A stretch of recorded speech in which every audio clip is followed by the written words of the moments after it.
தோக்கதான் போறோன்னு தெரிஞ்சதுக்கு அப்புறம் வெற்றிக்காக கடைசி வரைக்கும் போறோம்னா வெற்றியே நமக்காக இறங்கி வருதுங்க. அட ஆமாங்க, இங்கிலாந்துக்கு எதிராக நடந்த 5வது டெஸ்ட் மேட்ச்ல இந்திய அணி ஃபர்ஸ்டா பேட் பண்ணுச்சு. 224 ரன்னுக்கு ஆல் அவுட் ஆயிட்டாங்க. அடுத்து பேட் பண்ண இங்கிலாந்துக்கு சூப்பரா ஸ்டார்ட் கிடைச்சது.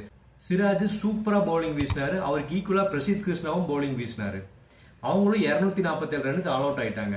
3வது இன்னிங்ஸ்ல கிளம்பின இந்திய அணி எஸ்எஸ்வி ஜெய்ஸ்வால் செஞ்சுரி அடிக்க, ஜடேஜாவும் வாஷிங்டன் சுந்தரும் 50 அடிக்க 396 ரன் சூப்பரான ஸ்கோர் அடிச்சாங்க. 374 ரன் டார்கெட்டா இங்கிலாந்துக்கு கொடுக்குறாங்க.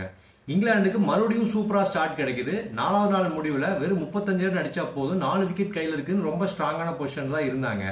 எல்லாருமே இங்கிலாந்து தான் ஜெயிக்க போகுது அப்படின்னு முடிவே பண்ணிட்டாங்க. 5வது நாள் ஸ்டார்ட் ஆச்சு. சிராஜ் நான் விடுறதா இல்ல, நான் ஜெயிக்கிற வரைக்கும் கண்டிப்பா போராடியே தீர்வேன்னு சொல்லிட்டு ஒரு பாலும் பயங்கரமா எஃபோர்ட் போட்டு வீசினாரு. அந்த 4 விக்கெட்டு எடுக்கவும் செஞ்சாங்க, இந்தியாவை ஜெயிக்கவும் வச்சாங்க.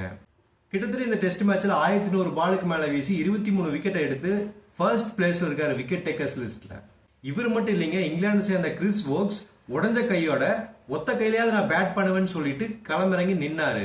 இவர் மட்டும் இல்ல, இதுக்கு முன்னாடி ரிசர்வ் பண்ணிட்டு உடஞ்ச காலோட இந்தியாவுக்காக பேட் பண்ணதையும் நம்ம பார்த்தோம். இந்த டெஸ்ட் சீரிஸ் 2-2 சமத்துல முடிஞ்சிருச்சு.